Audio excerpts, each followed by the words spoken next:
Om Shri Gurubhyo Namaha Hari Om. A very warm welcome to you all, and sincere apologies for the slight hitch that we've just had. Thank you for joining us today. We're going to carry on where we left off yesterday. Just remind ourselves with a couple of the last paragraphs.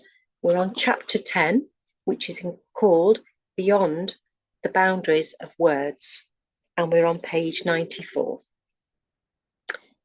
So, Guru Ram Das's words should resonate with you. After all, how many of you treat your servants with respect? You are ready to shout at them, verbally abuse them at the top of a hat. You don't have any qualms on spending thousands of rupees on your clothes, but have no shame in haggling for a mere 5 rupees with the poor rickshaw driver. Indeed, man worships money. Who will respect you if you don't have money, status? But here Jeta received the grace of his master, and he became Guru Ram Das. But even after becoming Guru Ram Das, he remained Ram Das, humble as ever. When Guru Amar Das left his body, Jeta took the seat as Guru Ram Das, but his humility and attitude of service became even deeper than before. In his heart, he remained a disciple, selflessly serving others with no trace of ego left. After all, he had the great responsibility of looking after the clan of none other than Guru Nanak Dev. Once some people had come from far to pay their respect to Guru Ram Das. It so happened that Guru Ram Das was strolling in the garden when the visitors arrived. Now they had never seen the Guru before. The Guru promptly went to their assistance, arranged for their food and rest room and the night, and also took care of their horses. The visitors were very pleased with the service they had received, thinking that the Guru had kept very efficient and caring servants. They thought this person was a servant hired by Guru Ram Das. In the morning, they went for the Guru's darshan. To their horror, they realized that it was the Guru himself, who had been serving them the previous day. They were filled with great regret and guilt. But the Guru quickly dispelled this, saying that I am a mere servant of my master and will always remain so. I am but a dog in my master's house. It was his grace that he has put me in this position, but in my heart I am nobody. I will willingly give up my life for my master, who lifted me from the dirt of ignorance and taught me how to live my life, who squashed my ego with such ease, who broke all the barriers of my mind. May I sweep his abode with my hair? Oh how can I ever express my gratitude? It is indeed exceptionally rare to see such humility, such an attitude of service, with no trace of any egotism whatsoever. Some days ago, I had sung this song. Sing, O mind, Guru, Guru. Guru has given me invaluable Lord's name. Guru is my Brahma, Vishnu, and Mahesh. I wish to bow to Guru always. Guru wakes up my good fortune. Guru is giver of the 3 worlds. Guru, Guru, sing, O mind. There is an interesting anecdote from Buddha's life. Once a poor man named Sudas found a beautiful lotus flower in a pond behind his house. The flower was not only exquisite, but also unseasonable. Hence, this poor man thought it would fetch him a handsome price. Sudas walked towards the market holding the stem of the lotus in his hands. A rich merchant noticed the flower and he went straight to the poor chap and asked him the price. Sudas said he would leave the price to the merchant. So the merchant offered him 50 rupees, which was a huge sum of money in those times. Sudas was surprised. He had never expected that kind of a price for the lotus. The merchant clarified that he wanted it for someone who was as beautiful as the lotus. Whilst this interaction was going on, the king happened to pass by, and he too noticed the flower and immediately offered to buy it from the seller. Sudas replied that he had already agreed to sell it to the merchant for 50 rupees. The king said he was willing to pay 500 rupees for the lotus. Now Sudas was really intrigued. What was so special about that flower? The merchant had said that he wanted to offer it to Buddha, the enlightened one, and the lotus would be the most appropriate offering for him. The king said that he too wanted to offer it to Buddha. Now the merchant and the king started arguing, as each was desperate to get their hands on the lotus flower. This got Sudas thinking, there must be something very special about this Buddha that has got these two eminent people squabbling to this extent. Sudas changed his mind and decided to offer the lotus to Buddha himself.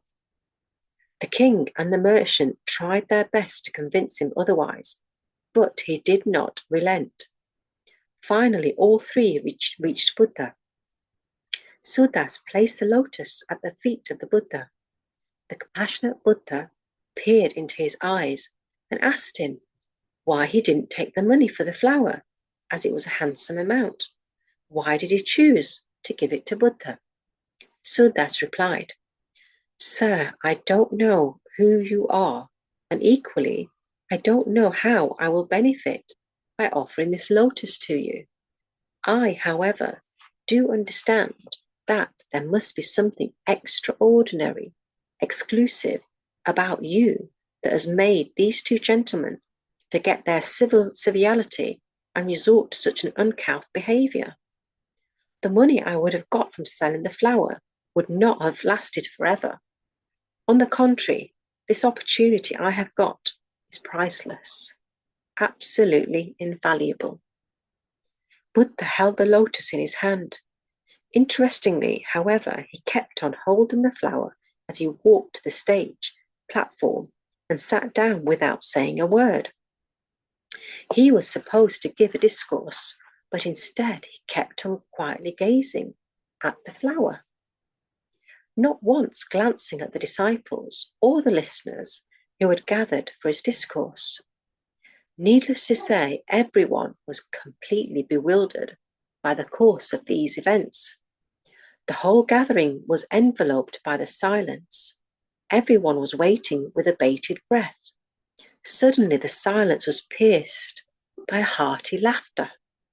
It was Mahakashyapa, Buddha's disciple. Buddha gave the flower to Mahakashyapa and said, Whatever could be communicated by words, I have given that to all. But that which is imparted without the need for words, I am giving that to you. This is the origin of Buddha's precept called Gamal Sutra. These scriptures in the Pali language unfortunately got extinct in India. Hindu Brahmins destroyed all the books and the libraries housing the books. However, these were resurrected in China, where the Lotus Sutra got written in Chinese language. These were then later translated into the Tibetan language and subsequently into the English language. Even till this date, the Buddhist intellectuals keep discussing the events that took place 2,500 years ago. They tried to find the meaning as to why Buddha kept on holding to the lotus in complete silence. Why did Mahakashyapa laugh? Why did Buddha give him the lotus? And what did he give Mahakashyapa without using words? Anything that can be imparted by using words cannot be bigger than the words. Something of profound import can only be given without the need for words. Let me make it easy for you to understand this. If I were to ask you to repeat all that I have said in the last 2 hours, verbatim, from the start to the end, you will be unable to do so. Why 2 hours? You will be unable even to repeat what I said in the last 10 minutes. You would want to listen to the recording. I'm not saying this is impossible because I know there are some people with enhanced faculty of memory who can do this, but most will be unable to do so. While sitting here, you have experienced, felt something beyond my words. A wordless communication has also taken place, provided you have been receptive enough to receive this. The one who can smell the fragrance of the meaning held in the words, he alone can really understand, really comprehend all that has been communicated. The real essence is beyond words. Not the words, but the meaning hidden in the words. Not the words, but to catch the silence in between the words. As you keep on listening, the mind stills, and this is the real thing. How much your intellect understands my words is not important. Rather, when your mind starts to still by continually listening to me, that is the really valuable accomplishment. When it is said, be with the Guru, it doesn't mean that the Guru is lecturing and you simply sit by him and listen. Instead, it means that by hearing the Guru's words, your mind should start to quieten, to get stilled, and it is only in a stilled, silenced mind that you will get the first rays of enlightenment. This path is really extraordinary. Ravidas says, I am wide awake when the whole world sleeps in the night. And in the daytime, I refrain from getting involved in intellectual arguments, futile questioning, and futile intellectual reasoning. He further says, every time I remember my beloved Lord, a fire rages in my heart. Now I am seated in the palanquin of love, and I am in union with my beloved. Such is the nectar of bliss I experience, that I cannot express it in words. And the one who gets a drop of this nectar, it finally assuages the perpetually unquenched thirst, the thirst that one has been trying in vain to quench since so very many lifetimes. No matter how much you seek to quench this thirst by pursuing the world, it will never get quenched. In fact, it will become even greater. And the one who gets this drop of nectar, just one drop, it leads to an incomparable, inconvertible, unparalleled, absolute satiety and content. Just a drop of this nectar is supremely invaluable, that cannot be expressed in mere words. For how can words express the brilliant luster and luminosity of the most scintillating star in the entire universe? Okay, chapter 11. O Lord, may I be the chosen one. How can a seeker lure the Lord? You need to beautify yourself with some virtues. Humility, bereft of any trace of ego, a fire of intense dispassion to the world, and a mind expunged of all impurities. And then, having surrendered to the Lord, bedecked with the jewelry of these attributes, singing his glory, one finally reaches the abyss where you get distance, even from your own self. This is the path of bhakti, devotion and love, a disciple in which one dedicates oneself to a meditative path of serving God and Guru, walking on this most arduous path, purging all the impurities and demerits, and getting enriched with virtues. The seeker finally reaches the state where the momentous event of enlightenment happens. Guru Nanak Dev's path is mainly the path of love and not that of wisdom. Each Bani, secret Sikh text, starts either with Rag Sorhat, Rags Asa, or Raga Jayavanti. And interestingly, there is no reference made as to which Guru's words are there in that composition. They are not categorized using the Guru's name, but instead the word used is Mahala. So first Mahala means words of the first Guru, and so on. This indeed is very interesting, as there is no individual identity maintained. In the first Mahala, glory of the one who has got enlightened is sung with feminine sentiments.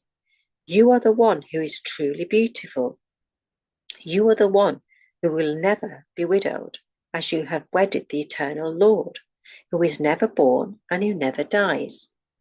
And the Lord has embraced you as you imbibed all virtuosity, all merits, and finally embraced the essence of truth.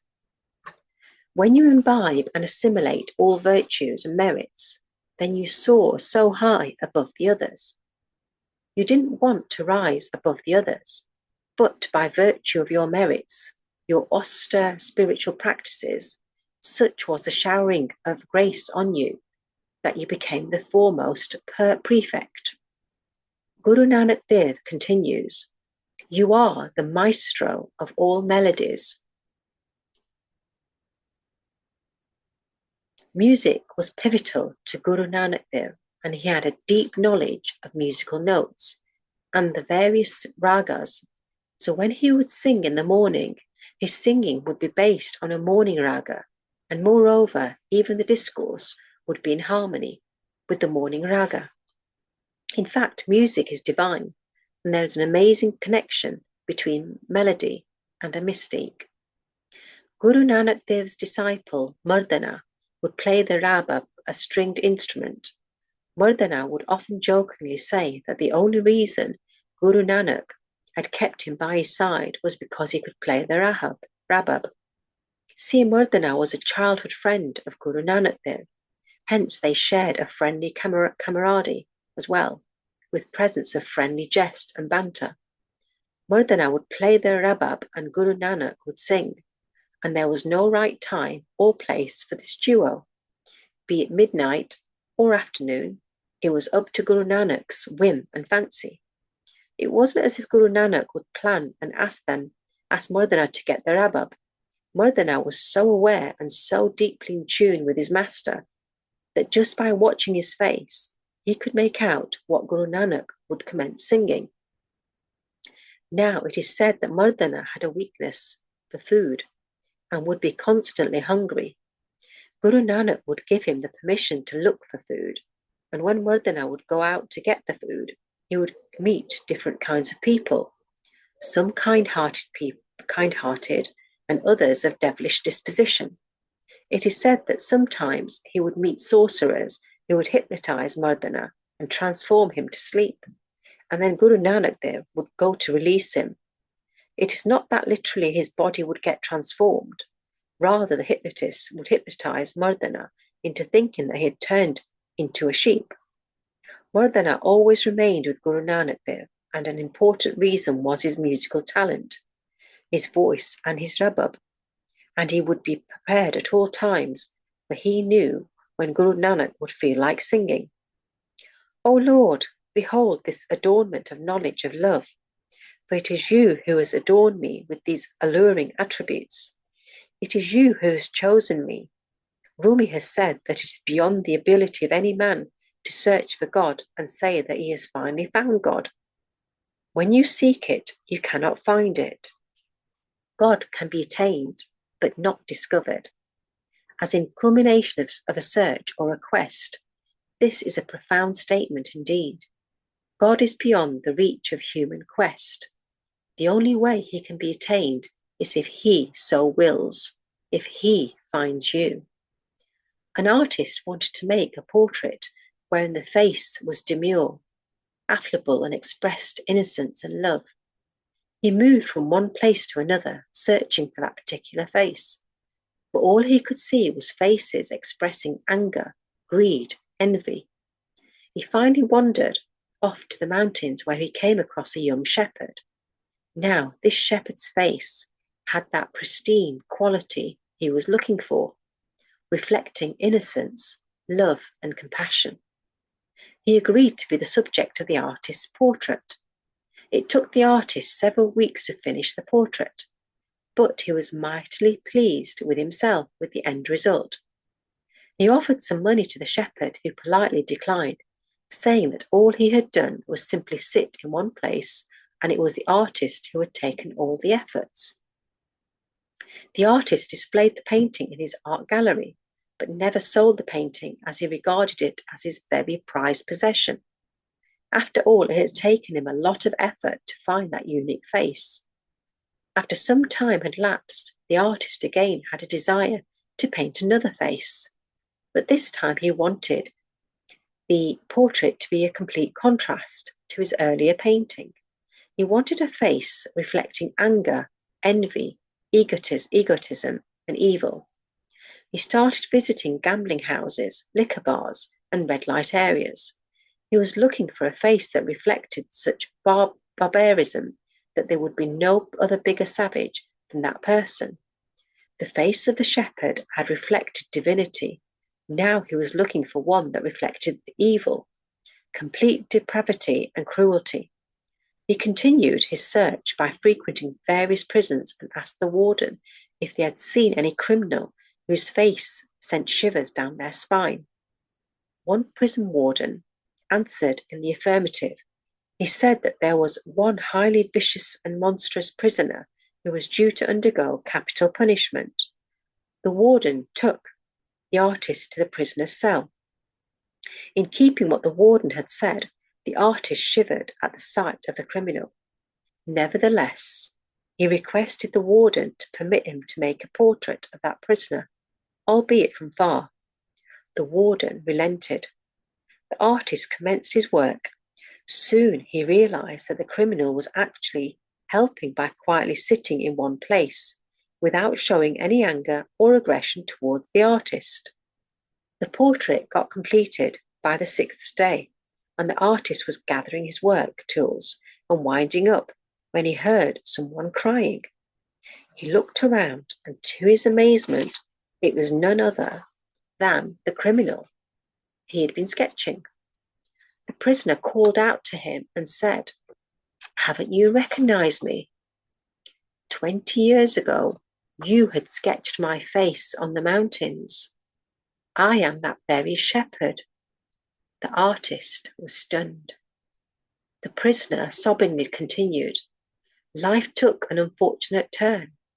I had to go through so much suffering, which people had inflicted on me, that I was engulfed by the fire of revenge and anger.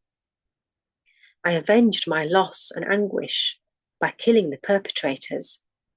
During all this, I didn't realize, when I had lost my innocence, the love and compassion in my heart.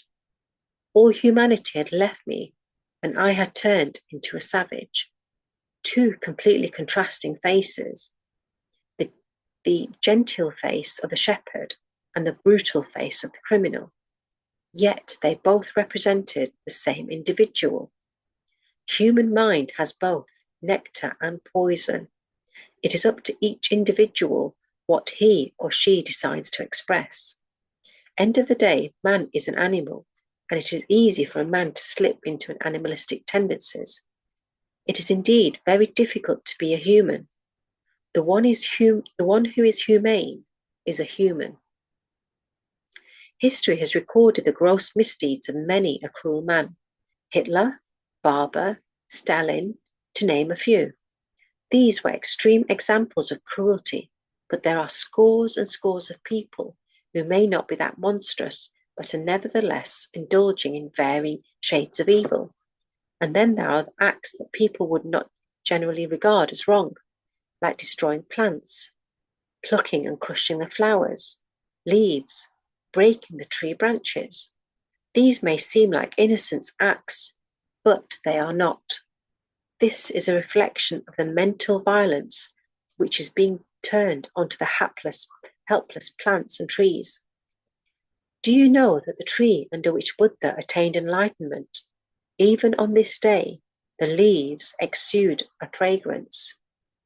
Any place touched by the presence of an enlightened master becomes a pilgrimage. It is said that Guru Nanak Dev, in one of his travels, had rested under a tree called Rita. Its fruit is used for washing clothes. Mardana was hungry and said, "Master, you are resting in this isolated place where there is nothing to eat, and I am so very hungry. What should I eat?" Guru Nanak Dev replied, "You won't go hungry. Look up and see the Rita fruits. Eat them." Mardana said, "What? How can I eat that? It is inedible." Bala Guru Nanak Dev's other disciple said, "If our master is asking you to eat them, then go ahead and do so." It is said that half of the tree where Guru Nanak Dev was sitting, the Rita fruits became sweet and delicious. Isn't it amazing? that half of the tree bore sweet fruits, the half where Guru Nanak was sitting, whereas the others remained bitter and inedible. Subsequently, a Gurudwara was built there called Rita Sahib. There are two Gurus. One is the formless Lord residing within you, and the other is the external Guru in form. The external Guru in form guides you to the formless Guru within. You cannot find God. It is only when his merciful gaze falls on you that the thought of meditation, prayer, love, and need for the company of sages arises in you. When the Lord showers his grace on you, the external Guru appears, who guides you on your spiritual journey. It is only when the divine grace seeks you out that you start having the nobler thoughts of being with your external master, being in prayer, in meditation, and in contemplation. Not until then. So pray earnestly and fervently to the Lord.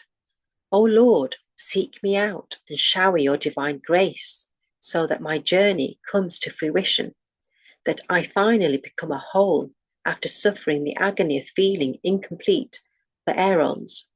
O beloved Lord, cast your merciful eye on me, for I have no capability whatsoever of seeking you. I am full of inconsistencies and inadequacies. I have no worthiness, not even a steady resolve. The one who keeps falling all the time, how can I seek you? O Almighty, you are omnipotent, and there is nothing beyond your might. You can make a mute person sing, transform a pauper into prosperity, make a handicap scale the mountains, convert an idiot into an intellectual, and even resurrect the dead. There is nothing you can't do. Don't keep me bereft of your mercy, O merciful Lord. Junaid was a Sufi mystic. He would go to the mosque every day, read his namaz 5 times a day, fast and perform all kinds of austerities, but he could not find God. One day, out of desperation, he sat outside the mosque door and sobbed hysterically while banging his head to the wall. He kept wailing and saying, "So many years have lapsed since I have been seeking you, performing all austerities, calling out to you, but you have never replied. I won't do this anymore. I will go away and never come back to see you. Now, if you want, you seek me." He soon fainted and people carried him to his house. He remained unconscious for several days, but when he did regain consciousness, this was no ordinary waking up.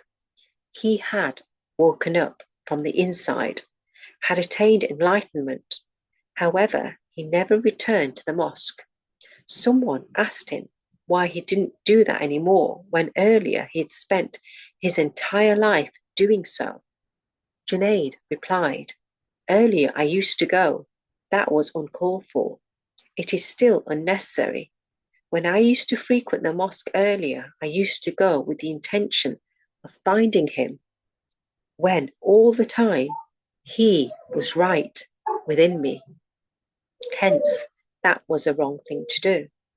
Now that I have attained him within me, why should I then go to the mosque to seek him?"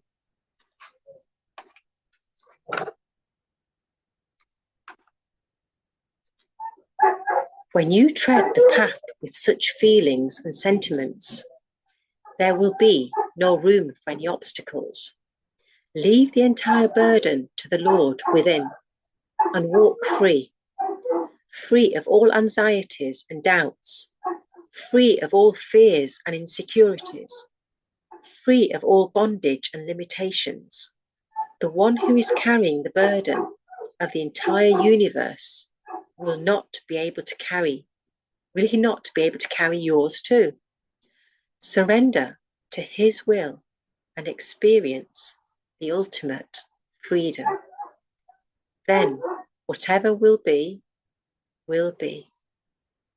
Thank you, thank you, thank you, Babaji, Lord Buddha, and Guru Ma, and all the divine masters. deep, deep gratitude. What an amazing chapter. Okay.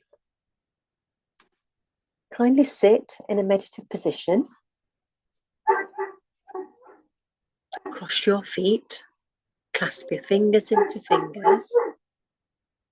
Gently close your eyes. Be in the here and now. And focus on your each breath. We'll take 3 deep breaths. And as you breathe in, feel your stomach expand with the beautiful air. Hold. And gently release through your mouth. And again, a nice deep breath.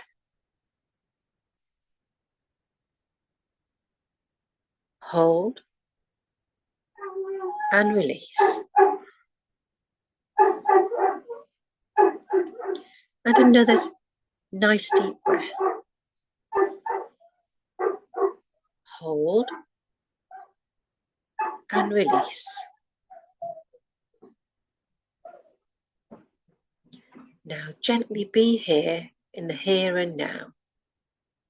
Do not worry about the past or the future. Just enjoy the here and now. Focus on each breath as the beautiful air fills your lungs. Taking this beautiful energy through the air that's re-energizing you, revitalizing every single organ in your body, every single cell, every single nerve within you is being replenished, recharged, and re-energized. And every time you breathe out, everything that's not wanted, that's toxic, negative, is coming out of you at every breath that you release. Feel yourself filled with lots of positive energy that's bringing you peace and calm and tranquility. And as you feel this peace, feel yourself as a light within, a beautiful, beautiful, radiant, bright light within you, between your eyebrows, this beautiful, beautiful light. Now gently take yourself as the light outside this beautiful body of yours and see yourself floating in the air as a bright, sparkling diamond almost, flying high above, out of your rooftop, out of your home, into the beautiful, beautiful sky. Feel the beautiful sun's rays on you, warming you, comforting you, and feel the cool, gentle breeze of the beautiful wind around you. You feel one and calm as you rise higher and higher. And as you're flying around, you come across this beautiful, beautiful, radiant tree that's so inviting that you feel like going and meeting the tree and giving the tree a big hug with your light, as if you've got your arms around it. And as you see the tree, you see a little branch that's coming out at the top. And in that branch, there's a beautiful, beautiful nest. Now let's imagine for a while that in that beautiful nest is a beautiful, beautiful egg. And just for the meditation today, let's pretend that we've took that form of that egg that belongs to a beautiful bird, a chick, yet to be born. You're feeling very warm and snug as that little egg. You're in total surrender and you're at total peace and calm because you know you are safe. Your mother bird is looking after you and keeping you and protecting you in this beautiful nest high above in the branch. You can feel the warmth and love from your mother above you. Even though you're in this shell, not yet hatched, you still feel the love and warmth of your beautiful, beautiful mother looking after you. And as you're sat there, you're thinking, wonder what it's like outside of this eggshell that I've cramped in. What's the real world going to be like? Wonder when I'll meet my mother. Wonder how it will feel. What will the mother look like? So in your mind, you're thinking all these thoughts, but yet you feel tranquil and calm and content because you believe at the right time you will get to meet your mother. When the divine's timing is right, you'll be able to meet your mother and give your mother a big, big hug, and your father as well. Now the day's come, it's moonlight, the sun's gone down, and gently you realised that you've actually fully matured into a beautiful, beautiful chick that's about to be born from this beautiful egg. You stretch, and as you stretch, gently you break the shell of the egg. Wow! You feel so free. You can breathe.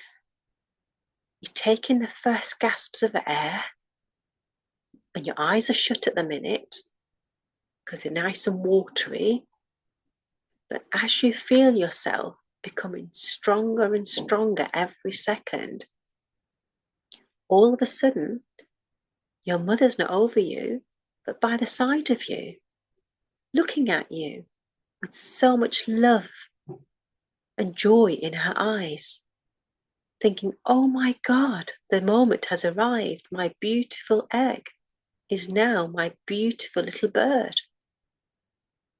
And the beautiful mother and the father hug you and hold you next to them. And you feel so content and happy that you finally got to see what the big wide world is like there, out there. And as you feel this little bird that you are now, you're thinking, what do I need to do to become like my parents? And gradually, they actually help you and support you to stand on your own two little feet as a bird. And as you're sat there in the beautiful nest, they've got lots of little food for you to feed you and nourish you and make you strong. And you don't have to worry about finding the food, as the birds help you through their beaks and feed you and nourish you. And that first morsel of food actually makes you so, so happy and content. You can feel the love and joy that you're receiving that beautiful, beautiful morsel of food. And you still feel very safe, very protected. And you feel one with your parents because they're raising you and looking after you and protecting you. And no matter what's going around the jungle around you, you're not scared. Nothing's worrying you. You can hear the other birds. You can hear the roar of a lion, but you feel unflinched, totally at ease, totally at peace, because you have faith in your parents. You have totally surrendered into their love and their help and support. You know God has made you super, super strong, and you're so blessed to have parents who are looking after you, watching you and guarding you. And now, day by day, you're becoming stronger and stronger. And now your parents are saying the day has come for you to come out of this nest and gently waddle yourself to the end of the branch. And as you're walking on this branch, feeling a bit nervous, thinking, what do I do? How do I fly? How will it work? What if I drop? and can't fly. All these questions are being raised in your head, but you've put them at the back of your mind. You're fully focused on concentrating on following the steps and guidelines given by your parents, who are watching your every move and guiding and helping you and nudging you along on this beautiful branch of a tree. Now the moment has come. You need to go out and explore the whole world, see the beauty around you, and you need to survive by feeding yourself. Your parents can't feed you forever. You need to learn to feed yourself. So as you come to the tip of the branch, the moment has come, and you look behind to your parents standing there, watching you, smiling, being so proud of you for what you've become. You've learnt all the tricks because you've been watching all the other siblings and all the other birds around you. You know exactly what you need to do. You've got the full faith within and in your parents. And as you flap your wings for the very first time, you take a big breath in, close your eyes, and flap your wings, and away you go. And oh my God, what a feeling! You are a free bird, full of freedom. You're no longer constrained to that nest or that branch. The whole world is yours to explore. What a beautiful, beautiful feeling. You have become strong. God has gifted you with his beautiful wings, and you can fly high, high in the sky. Feel the beautiful sun's rays on you. You can dive in and out of other flowers, other trees, and you can either come down, snoop, and take a drink from the beautiful river near you, and become one with the beautiful world around you.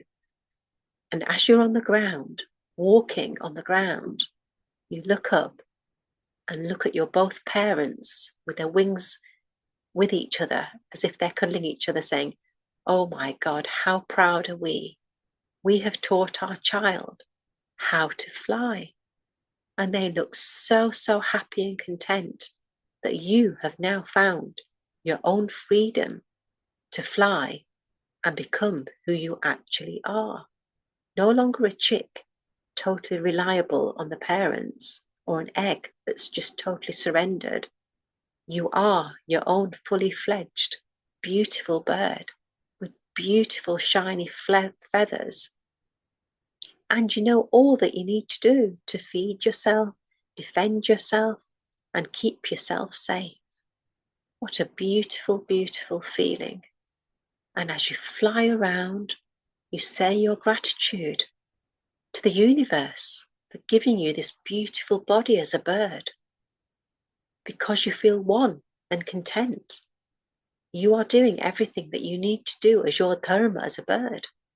You're looking after yourself, and you also look after your parents and visit them in that beautiful branch of a tree. And you go and feed them now, because they're frail. It's now your responsibility to look after your parents and show the gratitude and love that they've given you all these years. And as a beautiful, beautiful bird flying high in the sky, looking at the beautiful rainbow, thinking, "Oh my God, what a beautiful, beautiful world that our super almighty God has created. How super blessed am I?" And as you become this bird flying high in the sky, you come down now, down from the jungle, back into your normal neighborhood that you're normally in a physical body. You come back through the rooftop as this light. You're no longer the bird. You've come back to the true light that you actually are, and back into your human body. And you come back thinking, "Oh my God, What a wonderful feeling it is to think how it must be to be a chick, to be a bird, and to be able to soar and fly. How lucky we are, how blessed we are to have this power of visualization and a beautiful, beautiful mind and brain and intellect that can visualize and imagine whatever we want to. So deep, deep gratitude to our parents for gifting us all our intellect, this beautiful body, our mind, and every single cell and organ that we're so blessed to have. For our senses to experience everything and to be happy and joyous. To our ancestors for looking after us and showering us with their divine love and blessings. To all our teachers, all our gurus who've held our hand, whether in physical form or through a spiritual form, they've guided us and helped us throughout every single birth that we've taken. Through all the cycles of births and deaths, our gurus have never left us. They are always with us, always present, helping and supporting us. Deep, deep gratitude to the whole cosmos, to the planets, to the 5 elements, and everything that we're so blessed to have. Everything we own, everything that makes our life easier, and every single person that is in our life, that is helping us in some shape or form, either by loving us or by teaching us a lesson and making us stronger day by day. Deep, deep gratitude to technology for allowing us to connect and join and grow on this spiritual path. Deep, deep gratitude to the trees who's given us so much, from the paper that's used to create the beautiful books, to the desks, the chairs, everything that we use. Deep, deep gratitude to the plant kingdom, mineral kingdom, animal kingdom, bird kingdom, to all the 4 seasons, and for all the positivity and experiences. And deep, deep gratitude to all the lessons that we're learning on a daily basis, and for the self-reflection and growth that we're experiencing every single day. Deep, deep gratitude to everybody in our life, from our colleagues, our neighbours, our family and friends, everyone who's playing their part in helping us reach our sole purpose and our destination to be one with the Almighty Supreme Being one day. Deep, deep gratitude to you all for sharing your divine energies with us today. And deep, deep gratitude to Lord Buddha for helping us follow his examples of being compassionate, kind and caring. To Babaji, and also to Guru Ma and all the divine masters for helping us, supporting us, and being the air beneath our wings. Deep, deep gratitude to you all. Thank you, thank you, thank you, Babaji.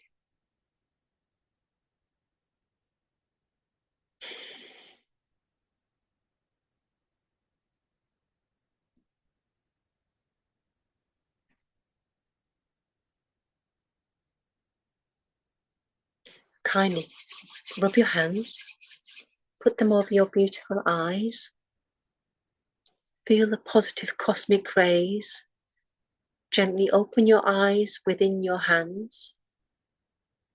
Feel the amazing positivity and divine energy seeping into you through your eyes. Take this all over your beautiful face, your beautiful head covering your brain, your skull, your ears, neck, shoulders, upper arm, lower arm, hands, chest, stomach, all your organs, thighs, knees, legs, feet, and feel totally, totally re-energized and recharged. Thank you, thank you, thank you, Babaji.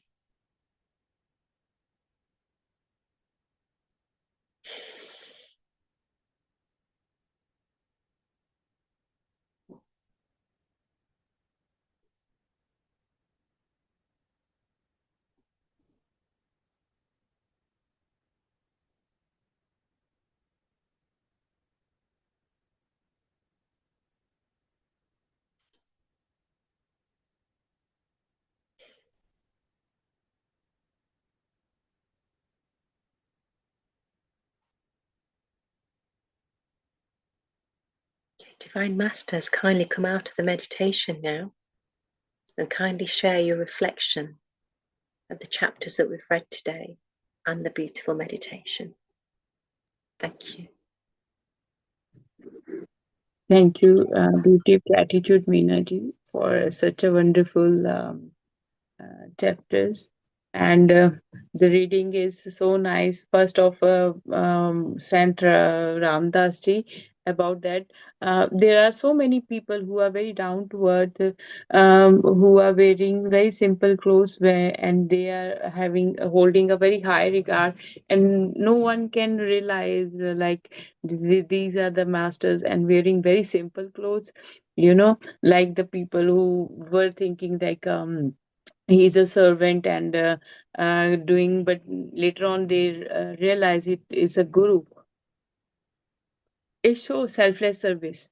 It is like he is thinking beyond this physical form and serving beyond this physical form, where he is not holding himself to serve others the way others are serving him. That is a pure authentic form of a divine master. And with the Guru Nanak Dev Ji and Mardana, their relationship is childhood friends. And even though having that chemistry, how they are taking care of each other, and how when he was playing the music, Lord was singing all the Guru Granth Sahib. It is mentioned in Guru Granth Raga. Sahib. Yeah, raga, morning raga. Sorry, yeah. Um, and how beautifully this is telling us, showing us the importance that why Guru is doing that chanting in the morning to show gratitude for all the things. And we do just 2-3 minutes of gratitude, and rest of the day we forget about it, but we have to continue it doing means entire day. And all the small small stories which were mentioned was so actually before the meditation I remember everything. And during meditation now, because we are the in the another state, so I forget little bit of the things. How beautifully Anandma described that even for 2 hours discourse, you you remember few of the lines, not what means for 2 hours she was saying. It is true. Wherever we are, whatever we are listening, there are few things which are which I code in my soul, and rest of the things I forget. It happens. And the recording, when we listen, then we means like when you repeat anything, like right now we are discussing it, we are repeating it, yeah, little bit we can get now, and rest we can get from the recording. And it's a very beautiful book. You choose, no, the book chose to you. Mm. Anand Mahamurti Ma chose to you to share it with us. And uh, it is giving the lively example, like in the end when you were reading, your dog was barking in the background. I was like, uh, how divine is creating the things around us. When you are in a complete surrender, even though that become a melody for you, Mm. your mind won't get distracted with that, with the pet or anything. Your mind won't get distracted. because you understand that if I'm saying the God reside in everyone, so in animals also. mm, They love us unconditionally, right? They're not asking for anything, just accept love. They're not asking for anything. mm, They are the pure souls, and so many things, amazing things, and the Lord Buddha, which was uh, you shared a one story about Lord Buddha today about the disciple. I forget that bit also, because as I mentioned, when we are in the meditation, you forget what you were listening before. Before I was coding everything. Wow, this is very amazing. This is very amazing. Uh, Era change, message is the same, but how we take it, it is completely on us. And in today's chapter, what I learn is, doesn't matter who is the person in front of you, treat them the way Lord treats you. Like Guru Ram Das was means showing the same respect to his disciple, the way the disciples were showing the love to him, rather than thinking that I'm superior than them. We all on the same track. The ego clash means clashes when we think I'm superior, I know more than others. Recently, before this session, I was listening to one of the video where this person was saying, if you become quiet, if you won't talk too much, it is your strength. And I was like, you know what? This is also a pattern people are following. mm, Whatever we are reading and we are watching, seeing, it is someone's mindset, right? But these ancient scriptures, ancient gurus, their wisdom is eye-opener, where they are not manipulating us. Don't do this, don't that. They won't say these things, right? They were showing in their own character how to do the things. And it was like, I was like, oh my god, because some, it is I don't know, it's my good habit or bad habit. Whenever end session end, I first wait if someone will come up in the front. But for me, I'm personally thinking, if someone put out effort to bring some information to you, you have to come forward to show some gratitude and respect to that person, because that person he added a value to your life, right? Maybe whatever you were saying, I don't remember the whole things, but the few things I remember, it is a teaching, it will stay with me for a long time. mm, It is not like we are just talking and then I will forget about it later on. No, it mm, will stay with me forever. Yesterday, one of the story, one of the master share, which also I like.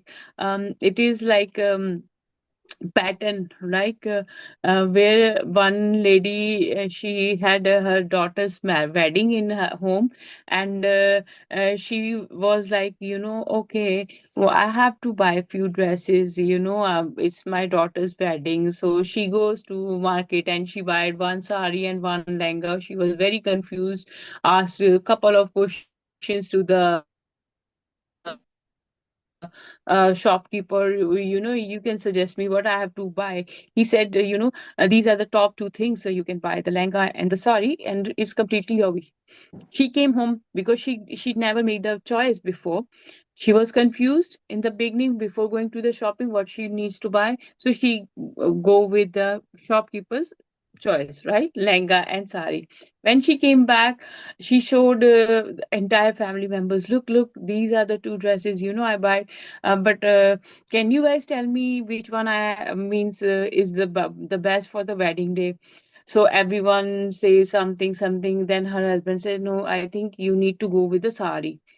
And then this lady also said, yeah, you know what? Even I'm thinking that I'm comfortable in sari, not in the lehenga.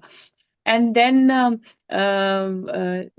again, she was like, oh my God, I wasted my money on lehenga. Why did I buy it? And if I was means clear before I was going to do for shopping, and later on the wedding finish, everything is she wore the sari and everything, and then she realized, why I have the lehenga. What kind of the parties where I can wear this expensive lehenga? It is I purchased this for my daughter's wedding, right? So why I'm telling you, always divine give us the options in our life. This company I'm seeking the company where I'm not in worldly desires, where I'm seeking the knowledge beyond this physical form, beyond this materialistic things, like Guru Nanak Dev ji and his friend, how sweet bond they have with each other. That he was saying, if I won't play the ragav, ragav, ragav, he won't sing, means that is the beauty. This kind of attachment of guru and devotee we all need in our life. And also, from why I shared the lady one, so that is the things we always ask guru. We know never ask guru for the teachings. Even if we have the physical guru, I will give you 101% guarantee, right? If you have in your gurus in your past, you were so much attached to your gurus, very few of the gurus teachings, even of one teaching, have you ever applied in your life, which transformed your life? Very rarely people do it. Very rarely people do it. Most of the time, we go our way. We won't break the patterns. Mm. But Anandma is decoding with small, small, small stories so beautifully. So deep. I really enjoyed these sessions. Thank you. Deep, deep gratitude. Thank you. Thank you. So much. Can I just say my take on a few things I grasped today was the importance that you don't have to frequent, as in go to the mandir, mosque, church. God resides within us. We don't have to make a show of being on the spiritual path in front of others, because God is omnipresent. He's within us. And the bit about it's not the words, it's a silence in between the words, which I think is quite deep, in the sense that it's not what's being said, what's being read, it's the energy and the positivity that we're all experiencing, which is absolutely priceless, I think. Yeah, even when I had recently got the message, I shared it so many times, where Babaji said, get rid of all these things.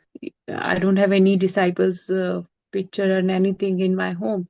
Babaji said, you guys are so much attached with all these things that you are not connecting with the Guru. You're not connecting with the Guru's teaching. You're so much in, and uh, it's a long time I'm not going visiting to places. Here and there I can go, but regularly I won't go, because in my mindset also is like, when I'm there for that movement in the temple or any holy place, I feel my connection with the God.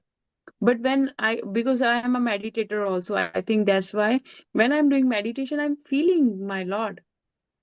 I don't feel the desire to go out. And there are so many times so many Sufi songs I like.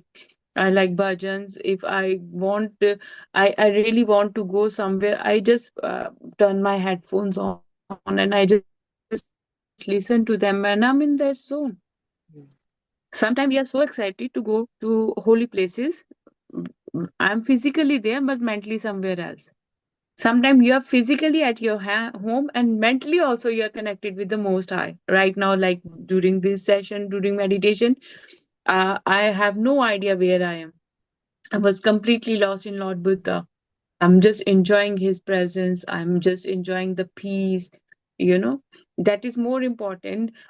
Your means is your pattern mindset, how you feel, and how you feel connected wherever you go. You can make the connection. But if you are not connected with your own self, if you can't find the God within you, how can I find the God within me? the way I treat myself and others, like Guru Ramdas Ji, the perfect example. All these gurus, they are so humble.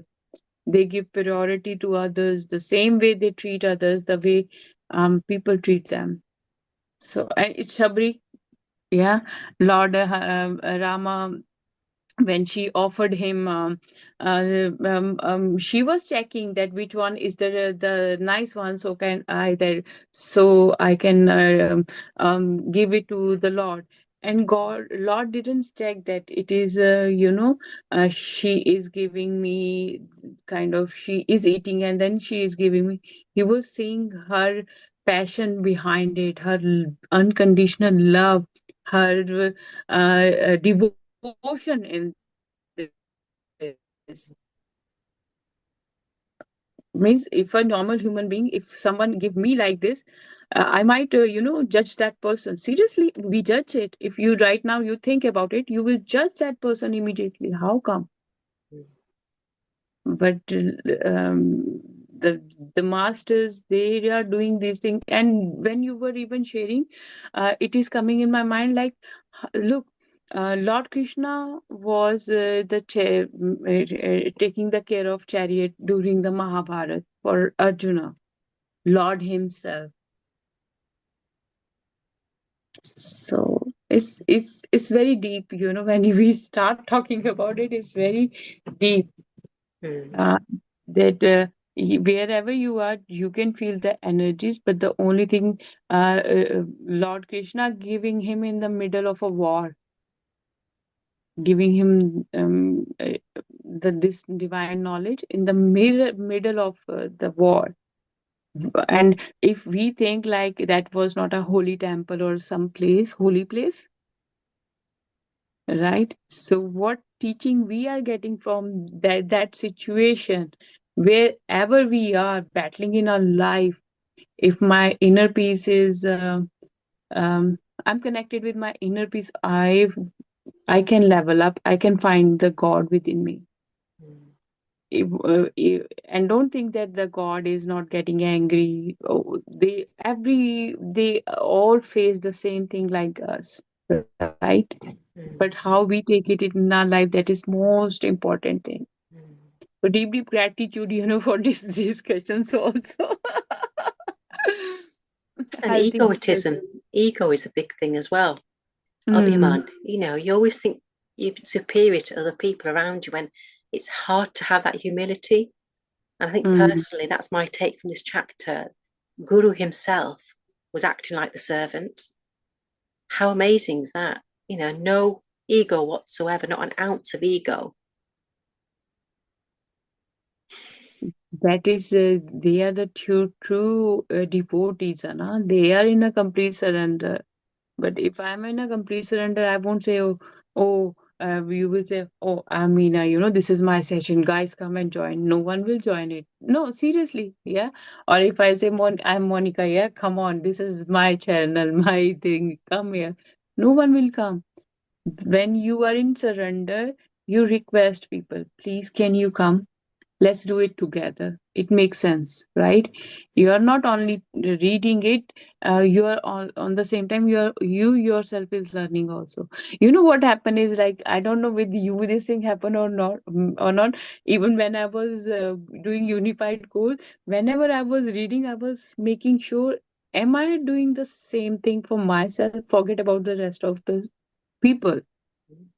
If I'm reading something, am I applying those things in my life? If I'm not doing it, I don't have the right to tell other people to do it. If you Yeah, can't do anything, you can't say anyone else to do it. it's an eye it's, opener. it's it's very Almost deep. making yourself accountable, and it's no point reading it if you can't make yourself accountable to what you've just learned. So it's quite a big mission, to be honest. Um, but I'm enjoying the meditations as well. This morning I was thinking, what should we meditate on today? And the chicken, the egg came to me, thinking, how amazing is that? What it would be like to be a little chick, and the surrender to your parents, and having that faith that when you jump off that branch, you will be safe. So it's almost on this spiritual Mm, journey. It's having that full surrender that no matter what's happening around you, we are always protected in some shape or form. Yes. Champaji and Nagendra, would you like to add something? Champaji, you want to share something? Or shall we wind up here? Nagendraji, I know he is at work when he attend our sessions. So let's find out. Yeah, I was in a deep meditation. Yeah, it was a very deep meditation. Thanks. I think the timing's different as well, isn't it? Where Nagendraji is must be a lot later, I think. No, 2:30 in USA. Now I it's think. afternoon for us. Afternoon. Okay. Yeah, it's afternoon. So you'll walk around like a zombie now because you've been in total peace. People around you will wonder what you've been doing. Yeah, I don't sleep much. Sorry? I don't sleep much. I sleep 4 to 5 hours. That's okay.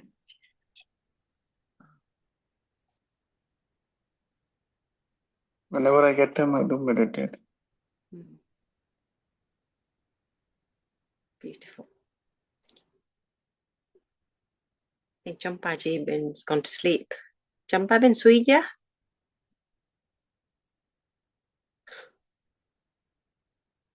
Yeah, she's zoned out.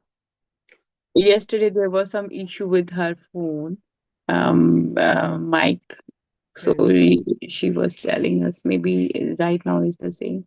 And apologies, Okay, my phone wasn't working today. I don't know what happened, so apologies for earlier. Yeah, that's fine. Let's wind up. Okay.